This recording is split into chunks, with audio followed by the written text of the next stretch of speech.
Oh,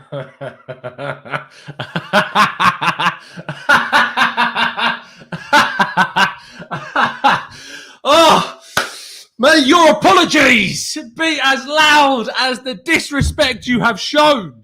Yes, self-criticism. Oh, my days. Oh, yes, mate. Absolutely buzzing.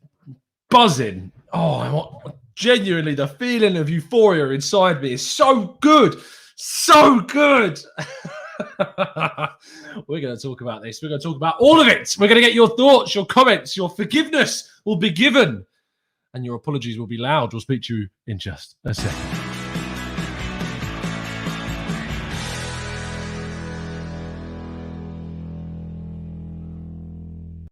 Hello and welcome to the Gooner Talk. Back again with you guys for another glorious episode of the Raw Reaction Show straight after Arsenal have won. Oh, blurry. 3-1 at Leicester. Oh, dearie me. Dearie me. What have we just seen? What have we witnessed? Oh, absolutely fantastic. Absolutely unbelievably good. Oh, man.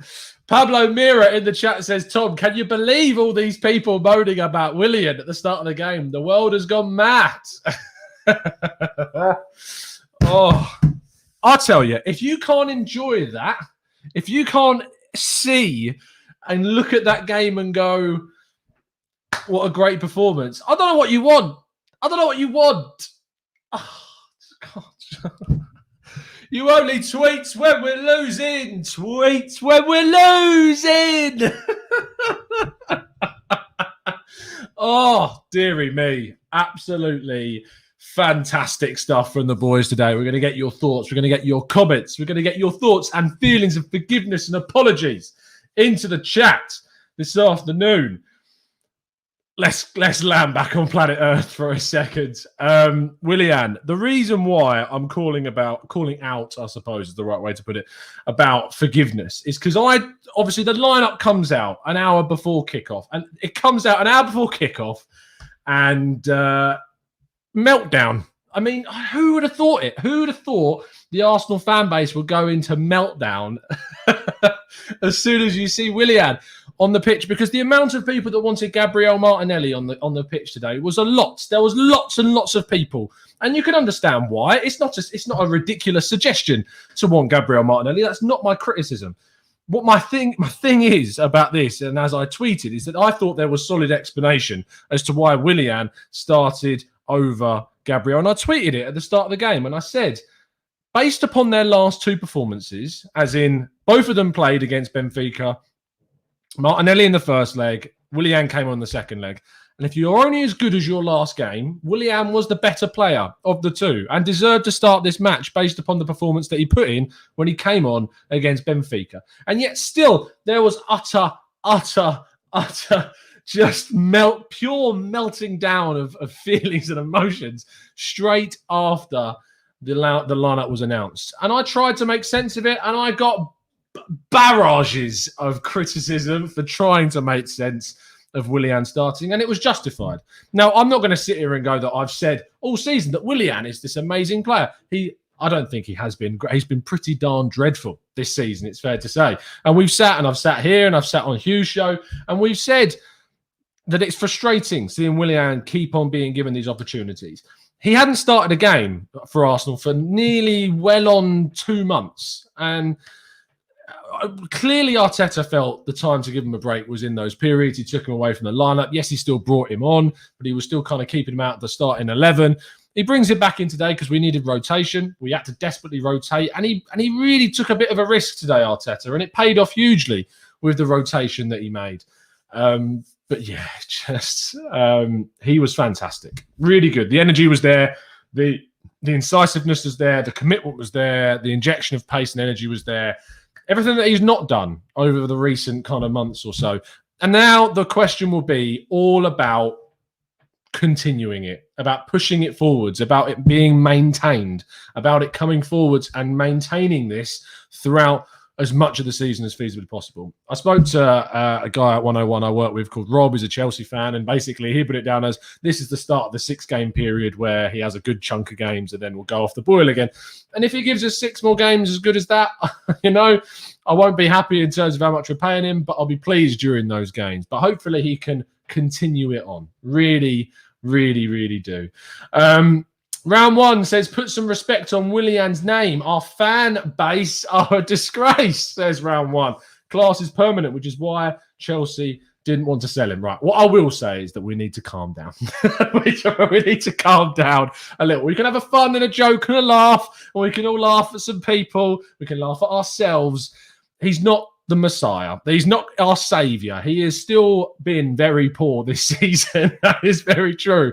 But when he has a good game, and he's had a good couple of games now, 1.5 games, he's deserving of some praise. And that is certainly what we do. And we criticise when people deserve criticism, and we support and we praise when people deserve that too. That is what we do, because we're level-headed and we haven't got an agenda, and we just want to be outright supportive and level-headed in our thinking and explanation about situations. That's what we do. It's what we try. Absolutely brilliant. Maciek says, Leicester without Maddison and Barnes in the second half seems like they had no idea how to break through the final third, but fair play to our team. They took advantage of that. I don't want to hear a single excuse of anyone saying this was Leicester's B team because of what we put out today. We put out a heavily rotated squad. We lost Emile Smith-Rowe partway through the game. And thankfully, thank God, I can't remember. Was there anyone out there criticising that Ødegaard son? I'm sure there was people out there that criticise. Why would you bring in another? What we've got Emile Smith-Rowe. What do we need another one for? That's what people said. People said to me, "Why do we need someone else?" That's why you need someone else. And Ødegaard, I thought, came on and had a big impact. Unique79 says, it is frustrating, Tom, because when we are on our game, we can beat many teams. We just need consistency, which we don't have at the moment. And Unique, I think the thing is that we will get consistency the better players that we add to the team. Ultimately, the longer we stick and can gel this side together, and the longer time the coach has got with these players, he will be back. He will be getting this team better and together and cohesive and adding quality and getting rid of players that don't give us that quality. Where's my boy? Where's my boy, Yannick? Come on, Yannick. What's your assessment of the game, son? You know I'm going to come to you. You know I'm going to come to you, son. Where are you? Give me your thoughts, as everyone else should as well. Ansgar says, I'm not sure Martinelli would fit in well today. Pepe on the wing needs the creative player on the other wing. Pepe doesn't link up the play fast. We can have that on both wings. I disagreed originally before the game. I thought this was a good game for Martinelli. I thought Leicester might have more of the ball. I thought you could press them, give us that bit of energy. And he's very, very fresh because he hasn't played too much football. He didn't choose to do that, though. He wanted to play Pepe and Willian. Again, two players that have also been quite fresh because Ødegaard, Emile Smith-Rowe and Saka played on Thursday night. And yes, Willian came on during the game and Pepe didn't play too great against Man City, but he played them and they did well. And not only that, Pepe did well on the right-hand side. He's played well on the right. I feel like that's something that not many people have picked up on today, is that we've criticised him on the right-hand side for a really long time. The fact that why Arteta has switched him back, because he did so well on the left. So why on earth, why switch him to the right again? But again, once again, really was proven wrong. Once again, fantastic stuff. Falas in the chat says, where are the Flying Fish members? Comply. Where are the Flying Fish in the chat? Let's get them flying about all over the place, making an absolute mug of people. Jolion. It's clearly Jolion. I don't know why I said Jolion. Really over-enunciated your name, Jolion. What apology? We are 10th. What is wrong with you people? Where have our standards gone? May you apologise for lowering expectations of this club, this great club, this wonderful club. Once again, this club that has consistently recruited poorly, that has finally in the last year started to change their recruitment, that's finally started to defend a bit better, except for the first 10 minutes of today. Ignore that bit. Other than that, well, what are your perceptions? They've changed. They've gone. What are you thinking? Get real, fella. Get realistic, son. JD says Cedric as right back and see the change in Pepe. Finally hope Arteta sees that Bellerin is not good enough, and fair play to Arteta for playing Cedric. And fair play, Cedric. Another really good display at right back. Saturday, Burnley. I want to see Cedric playing again. Bellerin does not get back in until he earns Arteta talks about how we need to earn places. People are competing. People are waiting for their chance. Cedric took his chance today. Cedric took his chance, and he deserves to start once again. Round one says, get French on. Great opinions. Another very level-headed Arsenal fan. French will be back. I can tell you exactly when French will be back. Probably as soon as he books himself onto one of the shows that's coming up, which he hasn't done yet. I've sent him the link, French. Are you watching, son? Book yourself onto one of these shows, mate. Deary me. Tomorrow's podcast, though, I can tell you, and if you haven't dropped a like on today's video, please do. Tomorrow at 8:30, Owen, Wayne, and Mike are all going to be on tomorrow's show. Wow, we've really been outnumbered by the Irish in tomorrow's show with Owen and Wayne coming on, with me and Mike, of course, as per. Digi Things says, today was the game that fully convinced me on Cedric, and the way his overlapping enabled Pepe was a big part of that. And this is what I'm saying, is we need to find ways to get the best from Pepe. And if it is ultimately playing Cedric in behind him, that's what we need to do. That's what must change.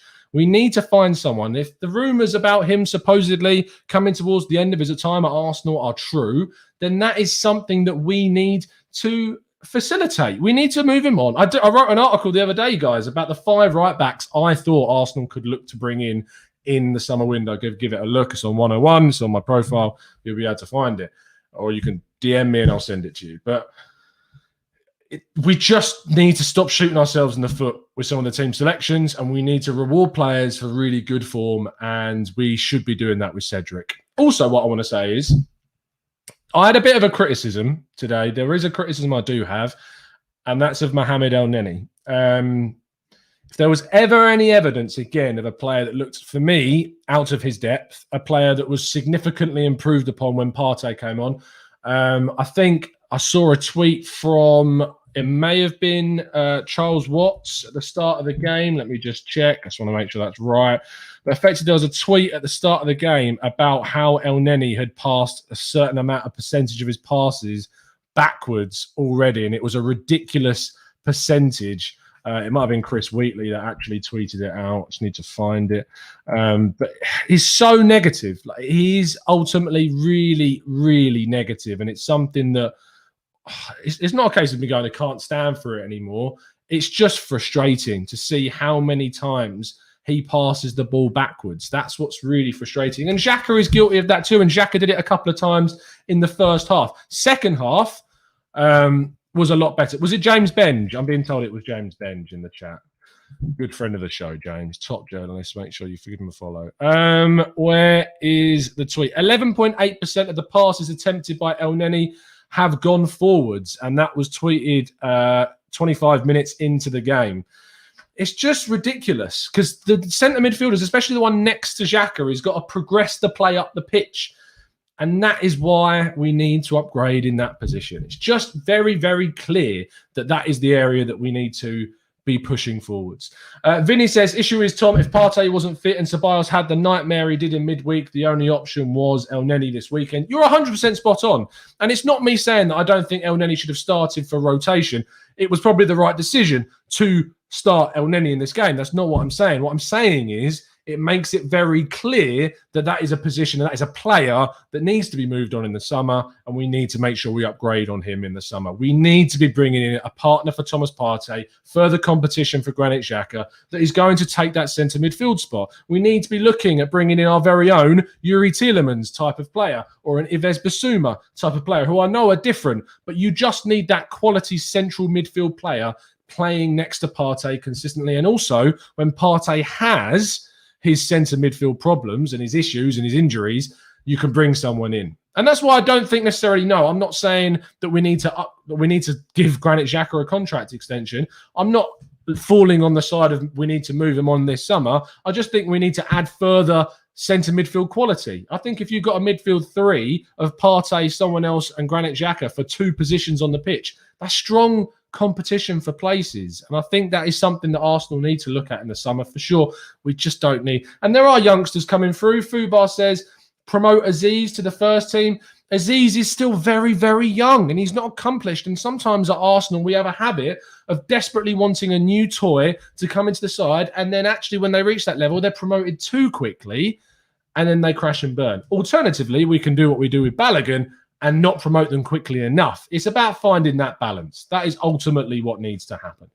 Let's scroll up and see some more of your comments. Lenny says, Cedric, the ball in the first few minutes, more than Bellerin all season. It's just, I get that. But overall, his performance was better than Bellerin. That is fact. Bellerin's performances over the last month or two have been really, really poor in comparison to Cedric's. And so, whilst, again, I reiterate that on paper, I don't believe Cedric to be better than Bellerin. But based on pure form right now, Cedric is the obvious pick. Cedric is an out-and-out, for me, backup right back. But our starting right back is not playing well enough right now, and we need to be looking at moving him on in the summer for me and upgrading on that position. He said that we had an agenda earlier in the season. Bellerin, he's not been, Vinny, and I think you're being harsh, mate. I think you're harsh. Suraj says, how good was Lacazette today? Still think we'd be selling him, though. So do I. I think he's a position that we need to move on as well in the summer. A year left on his deal. Upgrade on him. Go and get a younger striker that can be our striker for the next 5, 6, 7, however many years that we need him to be. Glenn Cook says, once our 25-man squad is filled with better players, then the desire to push the youngsters into the team will start to subside. Very true. And because there is so much of a lack of quality amongst the first team squad, we're always desperate to see something new, an injection of something different. And that comes from the youth side. But if we've got a quality squad, you don't see that as much. I mean, you look at Manchester City. How many youngsters in that Man City side are desperately breaking into that first team? How many times do you see Man City fans wanting to give young players an opportunity? You don't, because they've got quality throughout the team. And that's why the only one of real note is Phil Foden coming through, who is good enough to break into that first team. It's just one player. But at Arsenal, we've got loads of players that have arguably been trying to get minutes this season. Reece Nelson and Nketiah, Joe Willock, Emile Smith-Rowe, Gabriel Martinelli. Too many young, really young players are getting into the Arsenal first team. Bukayo Saka, I've not even mentioned him. There are too many sub-20 players that are getting into the Arsenal first team. And I know it's great to have a really good kind of boost of youth coming through. But when those young players include Nketiah, and Nelson and Willock, who for me aren't good enough to make the Arsenal first team in the long term, that for me is a big tell to say that something isn't right here, that these guys are getting shots. We need to be giving opportunities to players that we bring in of real quality. And it's going to take time because Arsenal don't have the funding and the investment from their owners on a regular enough basis now to change the bad recruitment of when they did actually start spending money after 2013. And obviously there were some years that we didn't. We recruited so poorly that we put ourselves in a situation where we're really kind of having to turn things around in such a short space of time, and people's expectations are so skewed and wrong that they aren't going to get what they want. Zamir says, on paper, on computer, on typewriter, Cedric is just better than Bellerin. Bellerin has regressed.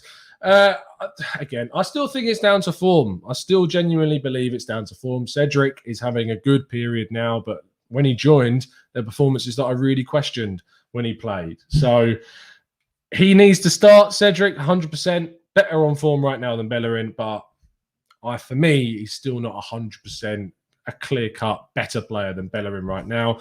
But Bellerin's form is so bad that we just can't start Bellerin. He can't start against Burnley. It must be Cedric that plays.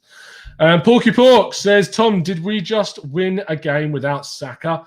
Glad he rested. He needed it. The boys played well today. Whose birthday is it? Matt's. Happy birthday, Matt. Hope you have an absolutely fantastic day and glad the boys pulled out of the bag for you. Omar says, just improve on Bellerin, keep Erdegaard and get a new striker and move on the likes of Xhaka and El Neni. I'm telling you, next season we are set. At the moment, I'm not moving on Xhaka. I'm definitely upgrading on him. I'm definitely keeping him in the squads. El Neni, 100%, move him on. Willock, move him on. We can move on these centre midfielders. But the obsession, I think, around Xhaka and the way that people view him, I still think is hyperbolic. But he shouldn't be an Arsenal starter. But I certainly feel he's someone that can offer something for Arsenal when they need someone to come in. He's a good player. I just don't agree with people who don't think that is the case. Yes, he's got mistakes in him. Yes, we should upgrade on him, but he's not bad. He's not a bad player by any means. Wilson says, oh, come on, Tom. Cedric is far better offensively and defensively than Bellerin. Simple as that. Yes, right now he is. I'm not denying that. Right now, Cedric is better based on form, but out and on paper, I don't believe he is. It's just my view. It's just my view.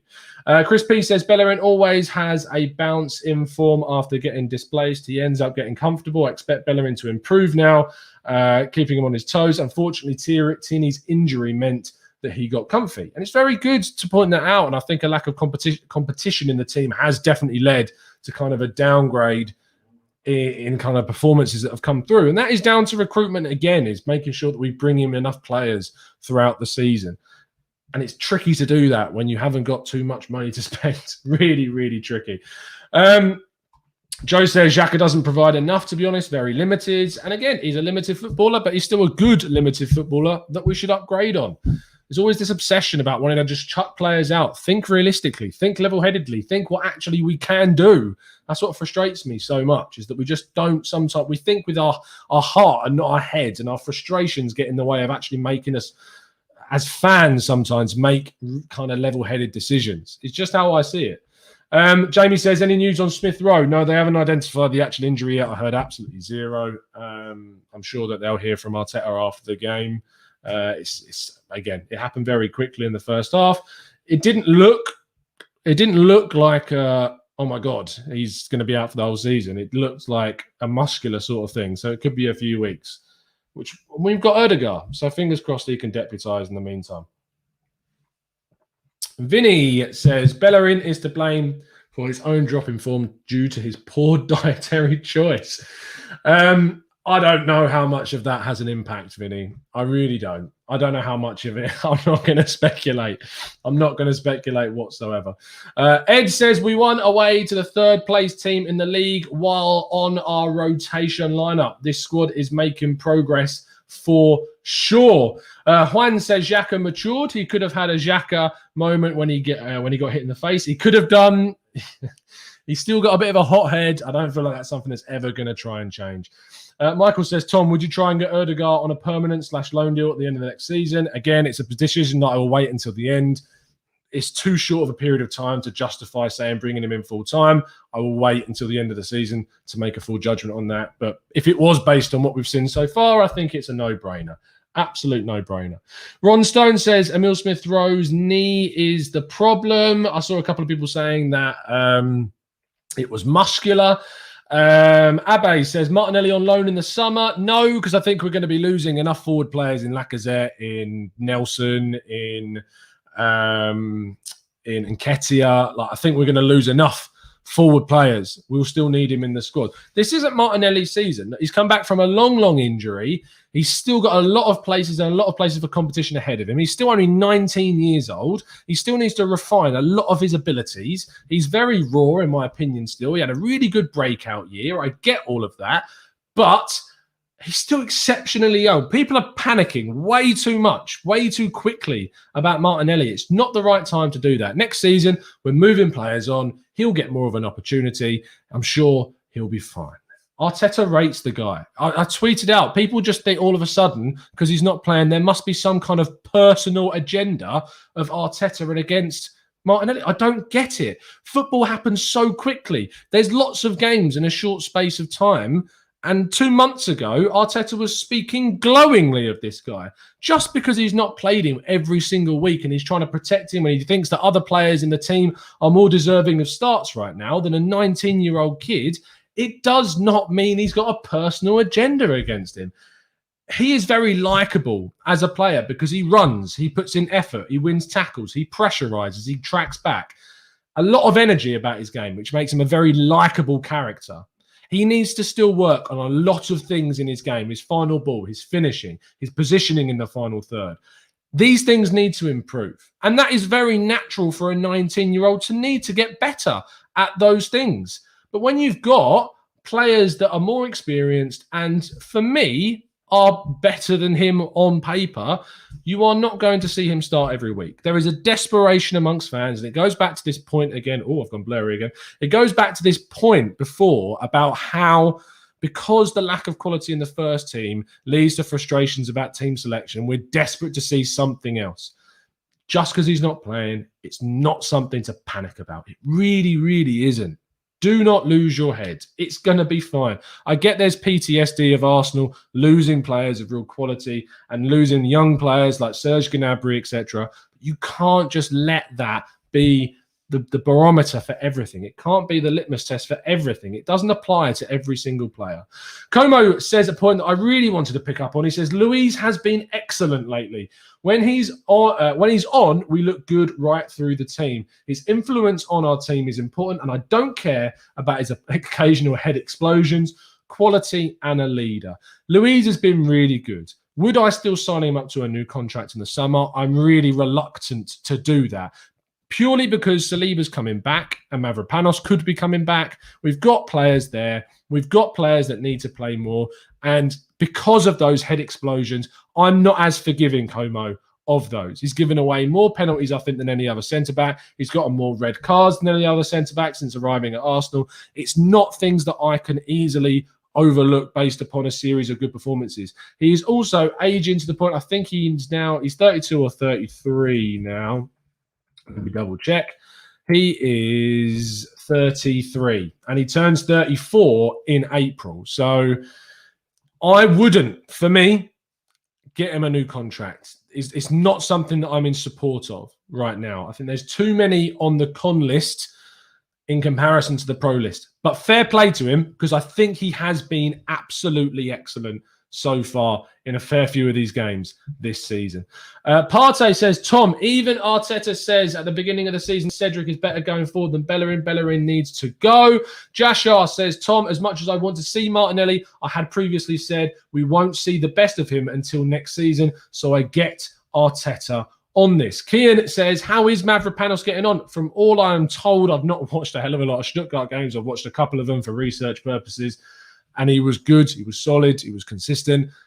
I think he can come in and be a really good kind of... I mean, when you're looking at between him and Chambers, they're very similar levels in terms of performance that I've seen from Mavropanos at Stuttgart. In the few examples I've seen, he's performed at a fairly similar level to what Chambers has. And I think Chambers is someone that maybe we can move on in the future. And Mavropanos is a younger player coming through that was spotted by Sven Mislintat, I think is a good prospect.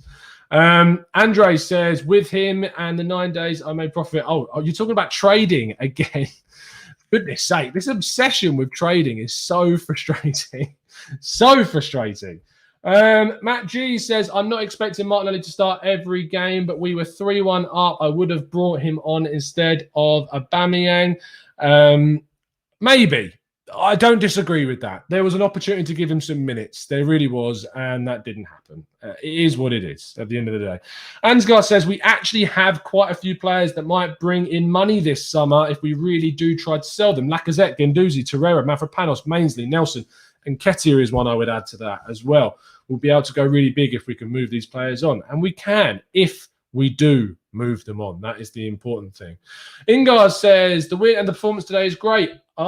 But always with Ingars, there's unfortunately, it doesn't erase the 11 losses we've had in the league. Ingars, I really, really hope that after a win, just focus on trying to be positive. Because if we get, and this goes for anyone, if you go through life not being able to enjoy things because there's always a negative thing on the other side, you'll get to old age, you'll look back and you go, oh God, I really wasted so much possible positivity that I could have had. I was absolutely buzzing after this Leicester win. I was ecstatic so much. I couldn't care less about some of the negatives in the game, to be honest. I'll highlight them for analytical purposes, but I couldn't care less. I couldn't care less about the position that we are in the league because I'm seeing progression. I'm seeing things change. A lot of things have gone against us this season as to why I don't care as much about the league position. I think it doesn't fully represent the position that we should be in based upon some of the things that have gone against us this year. I don't think it's a fair representation. Next year, after we've been given more backing in the transfer window, after Arteta has improved his squad, had longer with it, if we are no better in the league than we are right now, then yes, feel free, ask your questions. But after we've gone to the team that are placed joint second in the table and beaten them comfortably of a really good performance off the back of rotating heavily through necessity, that is something to be happy about. And it is not something to start throwing out just negatives next to the win. I'm so sick of it. I understand why there is so much negativity, because things for Arsenal as a fan have not been great. I get it. I have empathy for you. I just really struggle with always the kind of constant, persistent need to bring some kind of negative edge to something that I thought today was really great. Red Chem says, where should we be in the league then, Tom? I think we could have been higher. I really do. If we'd have had Partey for most of the season, if some of the things that have gone against us, the Wolves game, if we'd have managed to win the Wolves game, I feel like we go into that Villa game very differently and we could be in a completely different position in the table. It's just football. Sometimes things don't go the way they're supposed to or that they're meant to or that they can do. I feel that if Partey was with us for the full season, we would have been in a very different place this year. We didn't have him. And when ultimately, as a team like Arsenal that has struggled with recruitment over the years, and on paper, its squad is flawed. It's not cohesive. It's not great. And there are a lot of better units and squads than Arsenal have in the league. And effectively, all that you do is bring in one player in Gabriel Magalhaes, which I pronounce wrong every time, because that's all we really managed to do is bring in Gabriel, because Partey's barely been available for us. And every other team around you upgrades and improves more heavily. Of course it's going to be a struggle. Of course we're not going to be up there competing for the title this season, or even up there competing for the top four this season. It's just, for me, it doesn't make contextual sense. I think we have the capacity, the potential to do that. And I think we have the capacity to do it under this coach, because I've seen changes at this club that I've not seen under any of the two previous coaches over the last decade. Neither of those two coaches identified the key areas of the pitch that we needed to upgrade on. Initially, we needed to improve on the spine, and the players that we improved them with, Mustafi and Xhaka under Wenger, were not good enough. Unai Emery comes in and he wants to spend money on a forward, when again, we need to improve the spine. Arteta, first summer window, signs a top-class centre-back, signs a world-class centre midfielder. It's just the change that I've wanted at Arsenal for so long, is for someone to come in and identify the areas of change that are needed, improve the defence, which has been done, compete against bigger teams in the league, away from home, at home. And that has also improved and progressed. Things haven't gone our way. They really, really haven't. And that's what frustrates me. And Cookie Monster, don't you dare turn around now and have anyone say it's now on Edu about recruitment. Because if you watch and you listen to the interviews, transfers, recruitment is a cohesive thing between the pair of them. His first summer was when he was upgraded to manager, and the interviews that were conducted showed that Arteta is integrated into the recruitment setup under and with Edu. So don't try and take it away from Arteta, because it's pathetic. Pathetic. And it really annoys me when people just try and go, oh, it doesn't fit my agenda. Let's try and skew it a different way. If I'm wrong, I hold my hands up. And it frustrates me that other people just can't do the same sometimes. Ingar says, I don't see it as negative. It's reality. I am absolutely buzzing with today's win. I want Arsenal to win every single game. Again, Ingars, it's just the persistence. It's the persistence in each show where I see specific accounts like yourself that will spin that negative view. It just finds it frustrating. And I accept it, and I accept the opposite opinion, and I'm willing to debate it. I'm willing to have that discussion. It's just frustrating that you come off the back of a win and we're thrown out with these negative kind of sidebars to things. That's what really gets me frustrated. Yonic Max says, Tom, I get you're still backing this dude, but saying things haven't gone our way is a terrible excuse. Again, I don't see it as an excuse. I see it as fact. How you cannot see that not having a world-class centre midfielder when the midfield is the worst part of Arsenal's team is not having something go your way, I don't get it. I don't understand how you can't see that as a real drawback of Arsenal's season. Really do. The amount of instances also that have gone against us in games You look at the Leicester home game with the Lacazette goal that was wrongly chalked out. You look at the Wolves game, the decision that went against us. You look at the lack of the penalty not being given against for us in the Aston Villa game. The mistakes that we've made, some of the key errors that have happened. They're not down to Arteta. They're down to the persistence of those players being in the squad still, and that are going to take time to move on. And that's another thing that we've been able to do is move on the deadwood. We've been crying out for someone to come into this squad and be ruthless with the players that don't deserve to be here. And we've finally got someone that's doing that. And still people struggle to see what changes are being made and what progression is, because everyone fixates on the league position. And I get league position is important. It is. But when what has happened to us in this year has happened, it's so explainable to be where we are right now, especially with how good other teams have been. I don't expect West Ham to be sitting in the top four come the end of the season. And if they do, it will be because they have recruited well under David Moyes and because he's managed to get some really good stuff out of that team that they've managed to keep fit. The likes of Kufal, Souček, Lingard that's now come in. Jared Bowen's been excellent. Antonio's been excellent. His players have done really well this season.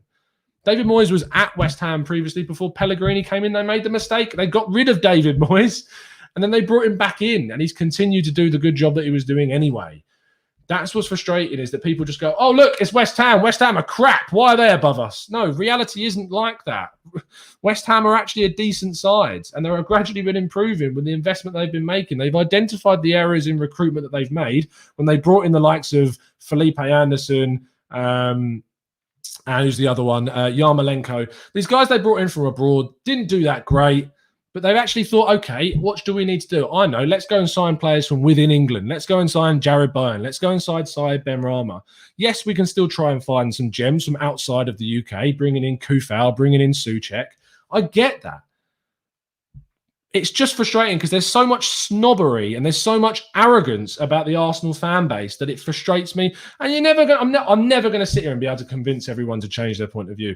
And ultimately, I've probably tried to do that for too long. I've probably tried to sit here and try and change people's minds about the club for too long. And I kind of sit here now and I just go, look, I just have to accept that fact. Not everyone's going to come in on here and go, oh, you know what? This guy's making so much sense. Like, it's not going to happen. It's not going to happen.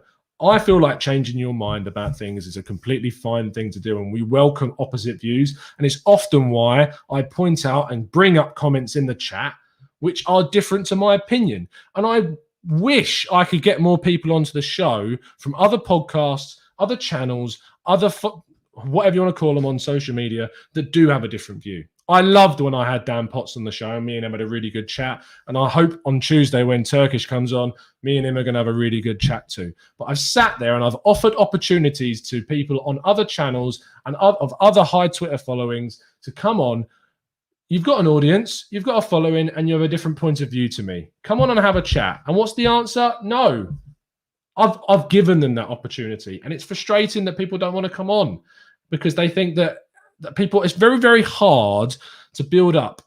I'm very, very envious in the same way of Craig at Same Old Arsenal because you have a fantastic, you got a great core group there. Not to say my boys aren't. It's just in the same way that you've got Harry and you've got Craig who are very much on one side, and you've got Judges and you've got Dan on the other side, and it creates a really good discussion. My boys are excellent at TGT. Everyone on the show, I'm not going to go through a name just in case I forget someone, but the boys that come on the podcast, the boys that we have on every single week, and we're trying to broaden that so it's not just lads as well, we really are. So we get a lot more kind of diversity on the show as well. And obviously we've had Jess come on recently as well, and that was great. And we've had a few guests come on recently with very, very different views, as I've already talked about with Dan. Adding that diversity of opinion, that's what I feel like is important. Also, it's great getting the members on. And I very much realised that the members on the channel, you want to support something typically because you agree with it and you back it and you support it. And I know a lot of the members share a lot of my views. But I don't want this to become an echo chamber. I don't want it to. And someone said it on a show the other day that they thought the show sounded like a little bit like an echo chamber. And in part, I do agree with that. I agree that there is an element of maybe TGT becoming a little bit too much echoey, too much of the same vibe. And I'd love to get more people on that have differing views, to have that debate, have that discussion. I've offered it and people haven't wanted to take that bite. So it is what it is. Again, we'll keep trying and we'll keep doing it. Yannick says, yeah, I think it's time Omar becomes a member and gets on. Omar can't become a member for some reason. It's not available in his location, which is a shame. So I'd love to have a chat with him, and I'm sure I've tried to get him on. I really have. I've tried to get Omar on. We'll see what happens in the future. Maybe we can convince him. Maybe we'll get him on. Deary me. Timo Pest says, you're right, Tom. Arteta out. Oh, and some of my members are morons. I'm joking. Ed says the opposing viewpoints don't come on the show because their base will consider them selling out. I'm not paying them, Ed. I'm not paying them to come on Sunday. I'm self-employed now, mate. I can't afford it. Can't afford to do it, mate. Ingars, to be fair, is now one of our new members. And whilst me and Ingars do not share the same views about many things, if you become an expert member, Ingars, then come on a expert members podcast and we can have a chat, son. In fact, I don't know if you already are, but it'd be good to have you on and have a chat, mate. It really would, genuinely. Chris P says it's because a lot of them don't want their minds changed or can't argue their point with facts. Some ways, I think Dan Potts does a really good job at like putting his thoughts across, explaining them. I don't agree with them. Again, Dan's a really good example of someone who has a differing view and explains his viewpoints really well. Como says, Tom, your passion, intelligence, and sense of fairness makes this channel. Thank you ever so much, mate. I really, really appreciate that. Yannick says, the opposite side won't come on because the ins are as hyperbolic as the outs. I appreciate the use of the word hyperbolic. I don't feel I'm hyperbolic. I really don't. I feel like I can stay as grounded as feasibly possible and explain all of my points of view with as much evidence as feasibly possible. I really struggle to feel how I can add any more evidence to my point of view. That's what I really struggle with. Jashar says, Tom, I think we lost a lot of ground this season when we changed formation, yet Partey wasn't available regularly. That's a really good point, Jashar.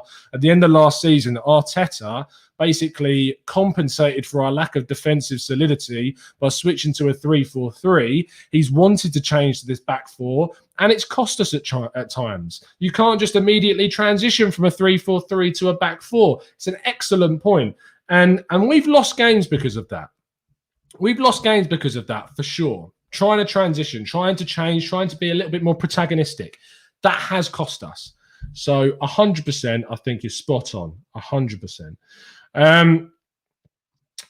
Peanut Butter Jelly Time, fantastic name, says, disagree. It's not an echo chamber to support the team you love. No, that's not what I meant. An echo chamber, I describe it as people who come on the show and we all have very similar views. And so there's a lot of agreement and less kind of debate about things, which I want more of on the channel. I really do. Yannick says, not so much you, Tom. The Twitter merchants with the Arsenal profile pictures. Hypocritical, I know. Not all of them. Not all of them. Really not.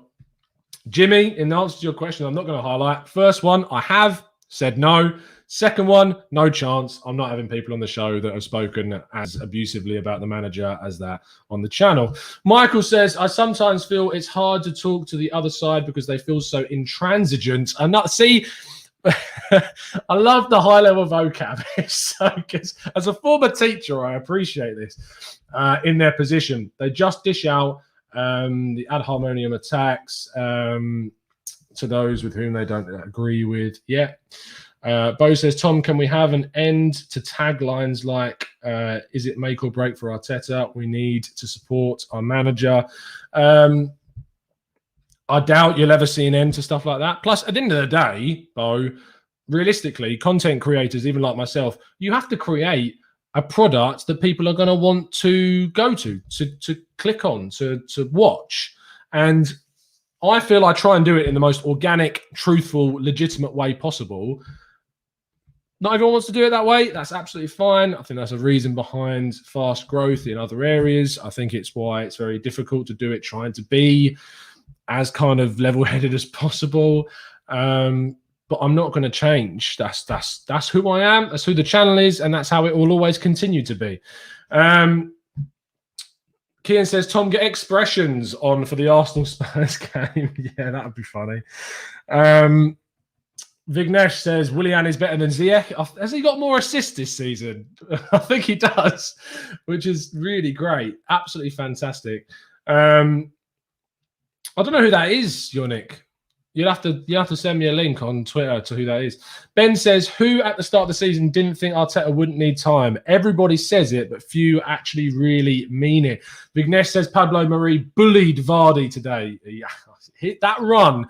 I loved the amount of myths that were kind of busted in part today. And one of those was the fact that people said that Mari was slow.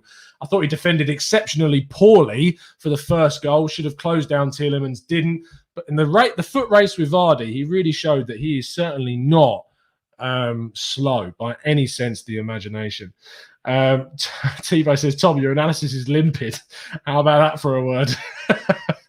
Such a bastard. Ingar says, I disagree with a lot of stuff, but I keep it polite and back my points. I am fair, I think. And that's why, Ingars, I don't, what's the right word of saying this without using an expletive word? I don't disregard you. I continue to read out your points and your opinions. I personally disagree with them, but I don't throw them to the wayside because, again, I respect your points of view. Pablo says, we had a healthy discussion and differences in opinion in regards to Willian starting. You win this round. We did, mate. Just said, keep an open mind, son. Keep an open mind and maybe things will change. Mr. Joe Kerr says, such polarizing opinions within our fan base to me. Grossly counterproductive for what is essentially fandom. We should look to football for enjoyment, not misery. Unfortunately, Joe, misery gets a lot more views. Drama gets a lot more views than thinking positively and thinking supportively. Humans love drama. I'm guilty of it too. I've talked about it. There's TV programs that I love that are full of drama, and I enjoy it. But yeah, it's not about the content that I want to produce. So that's how it goes.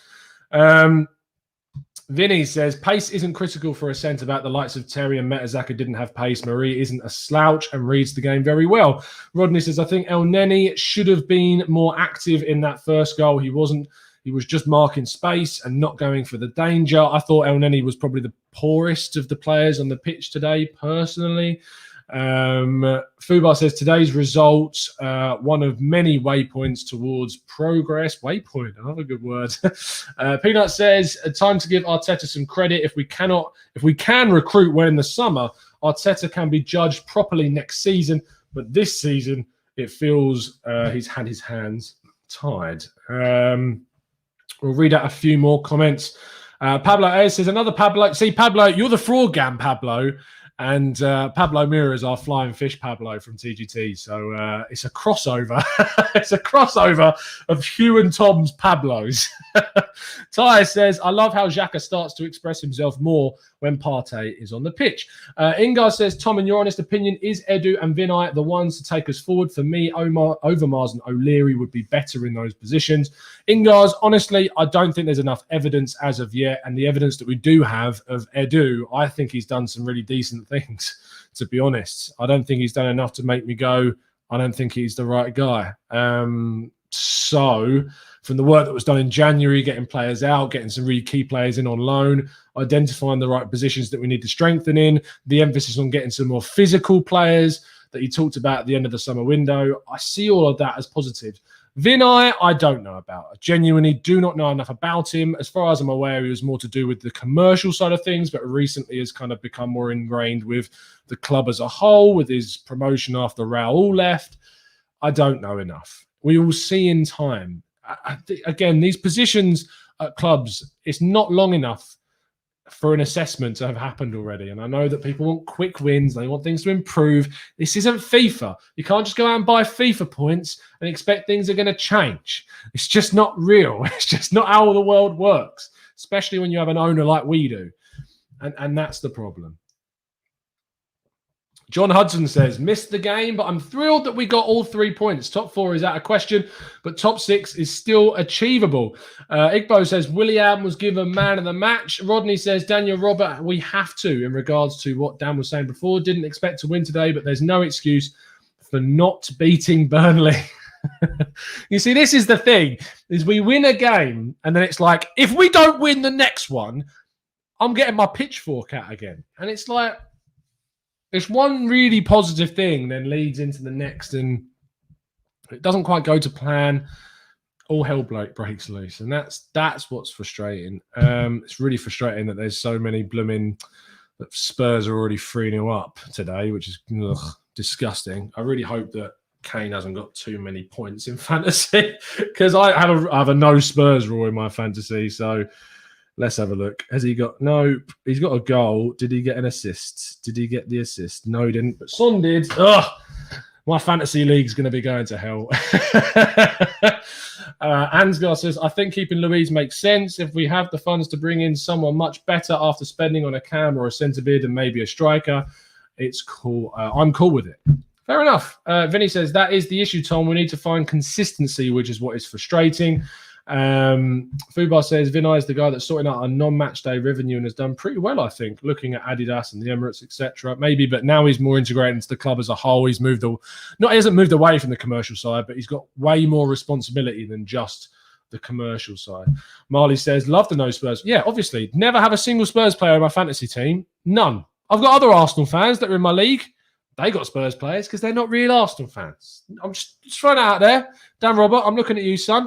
I know you've got a few Spurs players in there that you've had them this season. You can't hide from me, mate. I don't agree with it. It's just not fair. It's just not how it works. Ron Stone says, why do you think it has taken so long for Willian to start coming good? Ron, honestly, I don't know. I have no explanation for it. No one expected the drop-off that we saw from him this season, but it's just the reality of what has happened so far. Benjamin says, I think we need to keep in mind the external factors this season. COVID, no fans, lack of pre-season, case in point of Liverpool sitting in 6th. Vignesh says this victory against Leicester was due over a year ago. Sahil says, I think Edu had an added responsibility this season with Richard Garlick coming in. He will have his work cut out. Maybe so. That will happen, obviously, at the end of this current season. Ty Breezy says, my number one rule in FPL is play with your head, not your heart. I often don't go by that rule, and I'm assuming that's an explanation for you having Spurs players in there, and I have no respect. No respect at all. Anyway, that is going to finish off today's show. If you could drop a like on the video, I'd really, really appreciate it. Of course, all the shows are now going out on audio-only platforms, Spotify, SoundCloud, iTunes. If you have a spare 5 minutes to go onto iTunes and leave us a review, I can't tell you how much that would mean to me if you could do that. I'd really appreciate that. And any reviews, 5-star review, and just leave a written comment or two would be amazing if you could do that. I'll be back tomorrow for the podcast at 8:30. I'll be joined by, let me just check again, Owen, Wayne, and Mike will be coming on tomorrow evening at 8:30 UK time. Then on Tuesday is the Let's Talk Arsenal show. I'll be joined by Turkish, so make sure you come and join us for that. Drop a like on the video, guys. I'll see you again very, very soon. And as always, up the Arsenal, cheerio, and Willian is an absolute legend.